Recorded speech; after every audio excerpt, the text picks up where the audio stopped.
साथियों, स्वागत है आप सभी का मेरे शिल्पी अम्बेडकर चैनल में। दोस्तों, आज एपिसोड भीमा का 5वां एपिसोड दिखाया गया है, तो मैं आज उसके बारे में बताने जा रही हूँ। एपिसोड 4 में क्या क्या हुआ है, इसीलिए आप लोग बने रहिएगा मेरे चैनल के साथ। दोस्तों, जैसा कि आप सभी जानते हैं, भीमा स्कूल में दाखिला करवाने के लिए स्कूल के छत पे चढ़ गई थी और सभी को ये धमकी दी थी कि अगर उनका स्कूल में दाखिला नहीं होता है तो वो स्कूल के छत पर से कूद जाएगी और वहीं मर जाएगी। लेकिन फिर भी जितने भी ऊंची समाज के लोग थे और स्कूल के जितने भी शिक्षक थे वो उनका दाखिला नहीं करवाना चाह रहे थे, क्योंकि भीमा छोटी जात से थी, इसीलिए कोई भी उनका साथ नहीं दे रहे थे। और जिसके बाद भीमा उनको ये शर्त रख देती है कि जब तक मेरा स्कूल में दाखिला नहीं हो जाता है तब तक मैं स्कूल के छत पर से नीचे नहीं उतरूंगी। उनका साथ दे रही थी उनकी आई धनिया, जो पूरा अपनी बेटी का साथ दे रही थी। वो भी चाहती थी कि मेरी बेटी पढ़े लिखे और अपना अधिकार जाने और आगे वो कुछ संघर्ष करे और बाबा साहब के नियम पे चले, क्योंकि भीमा का यही लक्ष्य था। जितना भी बाबा साहब जो संविधान लिखे हुए थे, जो जितने भी आदर्श मानते थे, उन पे वो चलती थी और बाबा साहेब बराबर उनके सामने आते थे और उनको समझाते थे कि भीमा तुम्हें क्या करना चाहिए, क्या नहीं करना चाहिए।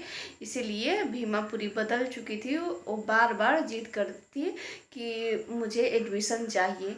लेकिन दोस्तों, सबसे बुरी बात ये है कि उनको अभी तक स्कूल में दाखिला नहीं मिला है।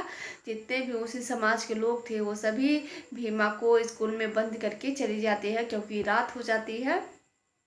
लेकिन ये लोग उनको एडमिशन नहीं देते हैं और वहाँ पे उनके जितने भी अपने घर के जो लोग थे, अपने समाज के लोग थे, घर के लोग थे, उनके खुद के बाबा तक उनका साथ नहीं देते हैं। इसलिए क्योंकि वो सभी लोग बड़ी जात के घर पे मजदूरी करते हैं और उन लोगों के खिलाफ जाना कोई खतरे से खाली नहीं था। अगर उनके खिलाफ वो लोग जाते तो उन लोगों को भूखे मरना पड़ता, जो कि इस एपिसोड में दिखाया गया है।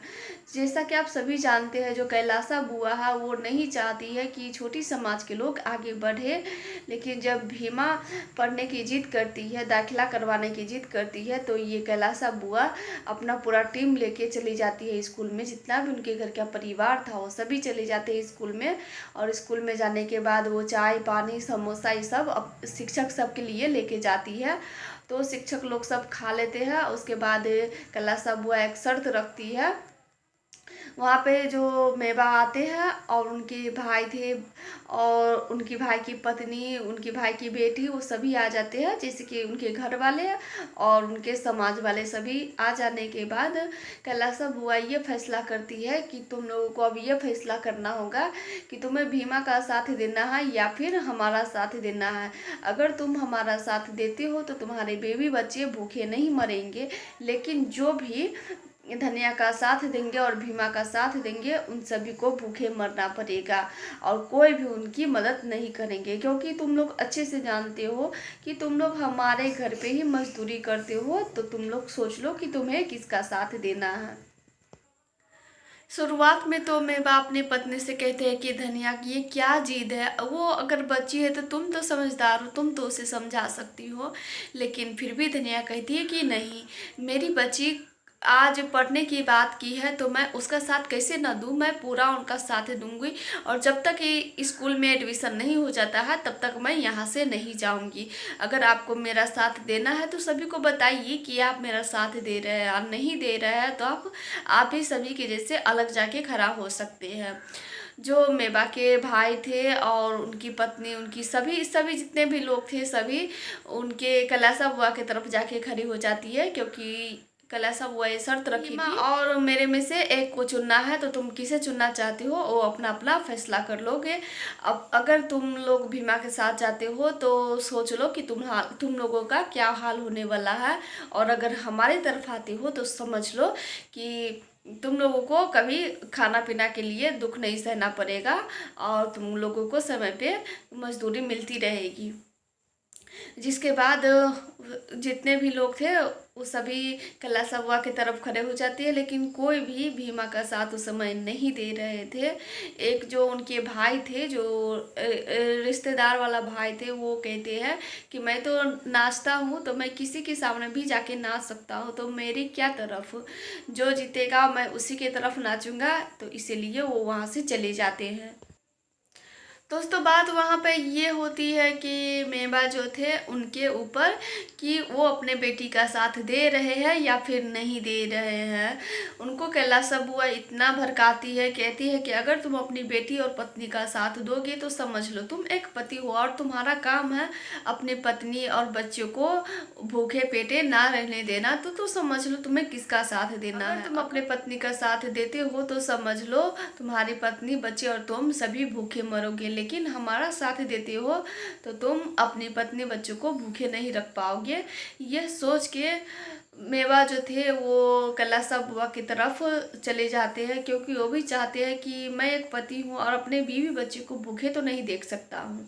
इसीलिए उनके तरफ जाके वो खड़े हो जाते हैं। जो कलिका सिंह थे वो भीमा से कह रहे थे नीचे उतर जाने के लिए, लेकिन फिर भी भीमा कह रही थी कि नहीं नहीं उतरूंगा। जब कलिका सिंह ये खाने पीने का बात करते हैं तो भीमा उनसे कह रही थी कि बाबू साहब, अगर अभी आप जो भीख में दे रहे हैं ना, मैं अगर पढ़ लूँगी ना तो अपने हक से पालूंगी, ना कि भीख में लेने की ज़रूरत होगी। यह सुनने के बाद वो सभी बहुत हैरान हो जाते हैं कि भीमा कितनी बड़ी बड़ी बात कर रही है, लेकिन सभी को गुस्सा भी बहुत आ जाता है और समय स्कूल का समाप्त हो चुका था और रात भी हो चुकी थी। इसीलिए जितने भी शिक्षक लोग थे वो सभी कहते हैं कि अब हम लोगों को स्कूल बंद करना होगा, क्योंकि रात हो चुकी है और सारे बच्चे भी चले गए हैं। तो क्या करते हैं, तो सभी जितने भी लोग थे सभी वहाँ से चले जाते हैं और स्कूल में ताला मार देते हैं, जिसके अंदर भीमा छत पे खड़ी ही रहती है और धनिया नीचे खड़ा होके रो रही थी वो बहुत ज़्यादा, क्योंकि वो पूरी अकेले पड़ जाती है।